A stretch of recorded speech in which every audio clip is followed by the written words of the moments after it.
Parlons à présent sport. Arraché de justesse d'entrer le mort, l'ancien capitaine du TP Mazembe a présidé sa première séance technique comme entraîneur assistant des Corbeaux de Lubumbashi.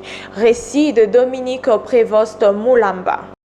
L'annonce du décès inopiné de l'international zambien et ancien capitaine du TP Mazembe, Rainford Kalaba, avait fait jaser le monde et embraser les réseaux sociaux. Le samedi 13 avril 2024, l'ancien Chipolopolo de la Zambie avait frôlé la mort dans un accident tragique près de Kafoué à destination de Lusaka, en Zambie. Après un afflux de messages de compassion en mémoire du présumé décédé, la surprenante nouvelle tombée, Kalaba avait été précipitamment déclaré mort par les urgentistes du centre hospitalier universitaire qu'il avait reçu. Plongé dans un coma artificiel, l'homme finit par donner des signaux de vie après plusieurs jours. Pourtant, l'accident tragique du maestro avait coûté la vie sur les champs à sa compagne qui était au volant, juste à côté de lui. Arraché de justesse d'entre les morts, Kalaba avait immédiatement bénéficié d'un soutien inconditionnel de son ancien patron, le chairman Moïse Katumbi. Celui-ci lui avait non seulement assisté dans son hospitalisation, mais aussi avait fait une promesse ferme, l'intégrer au sein du staff technique du TP Mazembe. Chose faite, Rainford a rejoint Lubumbashi, où il assiste les techniciens français Lamine Ndiaye. Le